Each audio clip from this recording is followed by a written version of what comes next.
सुप्रभात मेरे प्यारे बच्चों, कैसे हो? मैं आशा करती हूँ आप सभी स्वस्थ और मस्त होंगे। आज हमें भाषा मनी यह बुक से अध्याय 9 रक्षाबंधन इस अध्याय का स्पष्टीकरण समझेंगे। आपको पृष्ठ संख्या निकालना है 74। यहाँ लिखिए कक्षा कार्य, यहाँ लिखिए तारीख और यहाँ लिखिए दिन। आपको आज की तारीख और दिन मेंशन करना है। तो आज हमें रक्षाबंधन इस अध्याय का स्पष्टीकरण समझना है। चलिए स्टार्ट करते हैं। भारत में अनेक त्यौहार मनाए जाते हैं। इनमें भाई बहन के अटूट प्रेम का प्रतीक है रक्षाबंधन। भारत में अनेक प्रकार के त्यौहार मनाए जाते हैं, जैसे दीपावली, होली, गणेश चतुर्थी, नाग पंचमी, ऐसे अनेक त्यौहार मनाए जाते हैं। लेकिन भाई बहन के अटूट प्रेम का प्रतीक कौन सा त्यौहार मनाया जाता है? रक्षाबंधन। इस कथा में यही दर्शाया है। आओ पढ़े और जाने। आज रक्षाबंधन का त्यौहार है। रीमा और सीमा बहुत प्रसन्न है। वे दोनों आज अपने प्यारे भैया की कलाई पर राखी बांधेंगी। आज रक्षाबंधन का त्यौहार है और रीमा और सीमा बहुत प्रसन्न है, बहुत खुश है। वे दोनों आज अपने प्यारे भैया की कलाई पर राखी बांधेंगी। वे उसे मिठाई खिलाएंगी और उसकी लंबी उम्र के लिए भगवान से प्रार्थना करेंगी। रीमा और सीमा अपने भैया की कलाई पर राखी बांधेंगी, उसे मिठाई खिलाएंगी और उसकी लंबी उम्र, उम्र मतलब आयु, उसकी लंबी आयु के लिए भगवान से प्रार्थना करेंगी। भैया उन्हें बदले में ढेर सारे उपहार देगा। भैया रीमा और सीमा को उनके बदले में क्या देगा? ढेर सारे उपहार देगा, गिफ्ट देगा। आप भी अपने भाई को राखी बांधते होंगे, है ना? तो आपका भाई भी आपको उपहार देता होगा। उसी तरह रीमा और सीमा का भाई भी उन्हें उपहार देगा। उनका छोटा भाई नया सूट पहनकर उनके सामने आया। दोनों बहनों का चेहरा प्रसन्नता से खिल उठा। रीमा और सीमा का भाई नया सूट पहनकर उनके सामने आया और दोनों बहनों को उसे देखकर उनका चेहरा प्रसन्नता से खिल उठा, मतलब वह बहुत खुश हुए। उन्होंने अपने प्यारे भैया को राखी बांधी। रीमा और सीमा ने अपने प्यारे भैया को राखी बांधी। आपको चित्र में दिखाई दे रहा होगा। तिलक। अभी आपको पृष्ठ संख्या निकालना है 75।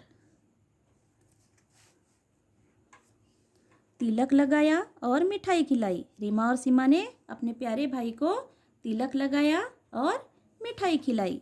भैया ने भी दोनों बहनों को 51 रुपये दिए। उनके भैया ने उन्हें उपहार में क्या दिए? 51 रुपये दिए। दोनों बहनें प्रसन्नतापूर्वक उन रुपयों को खर्च करने की योजना बनाने लगी। योजना मतलब कोई काम करने का विचार। जब रीमा और सीमा के भाई ने उन्हें उपहार में 51 रुपये दिए, तभी दोनों बहनें बहुत खुश हुई और उन्होंने उन रुपयों को खर्च करने की योजना बनाई, प्लानिंग बनाई।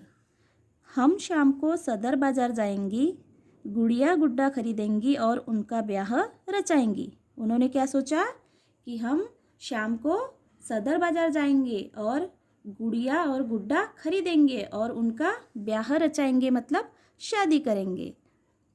दोपहर को सबने खाना खाया और आराम करने के लिए लेट गए। दोपहर में सभी ने खाना खाया और आराम करने के लिए लेट गए, परंतु रीमा और सीमा की आंखों में नींद नहीं थी। रीमा और सीमा की आंखों में नींद थी क्या? नहीं, वे तो शाम होने की प्रतीक्षा कर रही थी। कौन कर रही थी प्रतीक्षा? रीमा और सीमा। प्रतीक्षा मतलब इंतजार। वे मन ही मन विचार कर रही थी, हम गुड्डे गुड़िया का ब्याह करेंगी, अपनी सहेलियों को बुलाएंगी, सब मिलकर नाचेंगे गाएंगे, कितना मज़ा आएगा। वह क्या सोचने लगे कि हम गुड्डे गुड़िया का ब्याह करेंगे और अपनी सहेलियों को बुलाएंगे और हम सब मिलकर नाचेंगे गाएंगे, हमें कितना मज़ा आएगा, ऐसा वह सोचने लगी। शाम होने पर दोनों बहनें कपड़े बदलकर बाजार जाने के लिए तैयार हुई कि अचानक भैया नीटू के रोने की आवाज़ सुनकर वे चौंक गई। शाम होते ही दोनों बहनों ने कपड़े बदले और बाजार जाने के लिए तैयार हो रहे थे। तभी अचानक क्या हुआ, उनके भाई का नाम था नीटू। नीटू के रोने की आवाज़ आई और उसकी रोने की आवाज़ आई, उन्होंने जाकर देखा तो वहाँ चौंक गए। आंगन, अभी आपको पृष्ठ संख्या निकालना है 76। आंगन में जाकर देखा तो वे बुरी तरह घबरा गई। कौन घबरा गई? रीमा और सीमा। आंगन में सीढ़ियों से गिर जाने के कारण नीटू को चोट लग गई थी। आंगन में सीढ़ियों से गिर जाने के कारण नीटू को चोट लग गई थी, जख्म हुई थी। उसके घुटने से रक्त बह रहा था। किसके घुटने से रक्त बह रहा था? नीटू के। रक्त मतलब खून।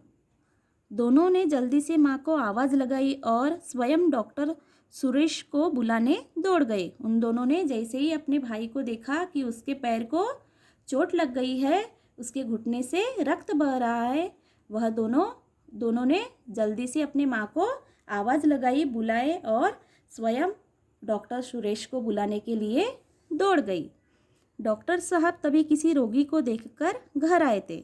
डॉक्टर साहब किसी रोगी को देखकर अपने घर आए थे। वे नाश्ता करने बैठे ही थे कि तभी दोनों छोटी बच्चियां रोती हुई आई और कहने लगी। वह किसी रोगी को देखकर जस्ट आए थे और वह नाश्ता करने ही वाले थे। तभी क्या हुआ, दोनों छोटी बच्चियां, कौन कौन?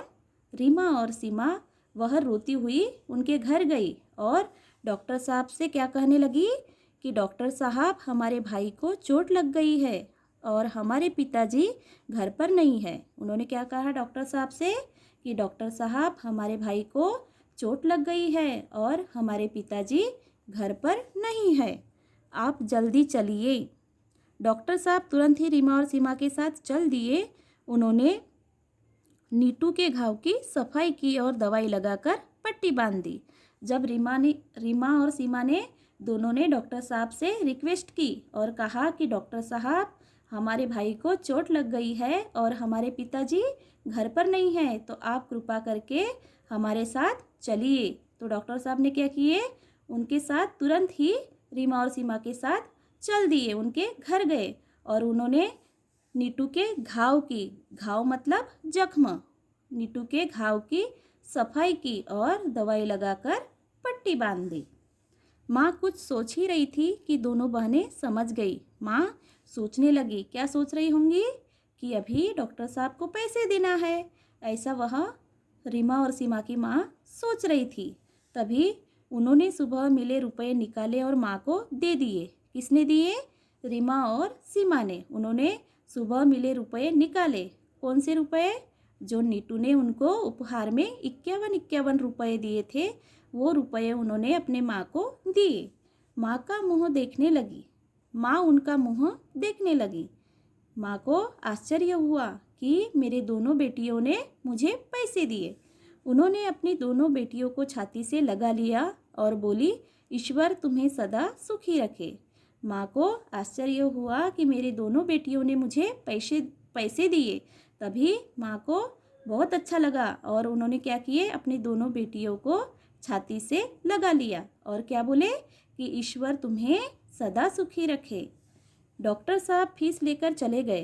तभी रीमा और सीमा की माँ ने डॉक्टर साहब को पैसे दिए और डॉक्टर साहब ने अपनी फीस लेकर वह चले गए। दोनों बहनें नीटू के पास आकर बैठ गई और पूछने लगी, भैया अब क्या हाल है? हाल मतलब तबीयत। तभी डॉक्टर साहब के जाने के बाद दोनों बहनें अपने भाई के पास बैठी और क्या पूछने लगी कि भैया अब आपकी तबीयत कैसी है? नीटू अपनी बहनों की ओर प्यार से देख रहा था। राखी के धागों ने और भी पक्की डोर से भाई बहनों को बांध दिया था। नीटू अपने बहनों को प्यार से देख रहा था और राखी के धागों ने उन तीनों भाई बहनों को क्या हुआ, बहनों की ओर प्यार से देख रहा था और राखी के धागों ने और भी पक्की डोर से भाई बहनों को बांध दिया था। रक्षाबंधन का त्यौहार हर वर्ष आए अपने साथ खुशियाँ लाए, यह कहते हुए माँ ने तीनों को गले लगा लिया। माँ ने कौन सा वाक्य कहा कि रक्षाबंधन का त्योहार हर वर्ष आए और अपने साथ खुशियाँ लाए। ऐसा वाक्य माँ ने कहा और अपने तीनों बेटों को, रीमा और सीमा और उनका भाई, इन तीनों को अपने गले से लगा लिया। इस तरह से इस पाठ का स्पष्टीकरण है। मैं आशा करती हूँ आपको इस पाठ का स्पष्टीकरण समझा होगा। यहाँ लिखिए, गृह कार्य पढ़िए। आपको इस अध्याय का ध्यानपूर्वक पठन करना है और स्पष्टीकरण समझना है। आज इतना ही, मिलते हैं नेक्स्ट पीरियड में। तब तक के लिए बाय।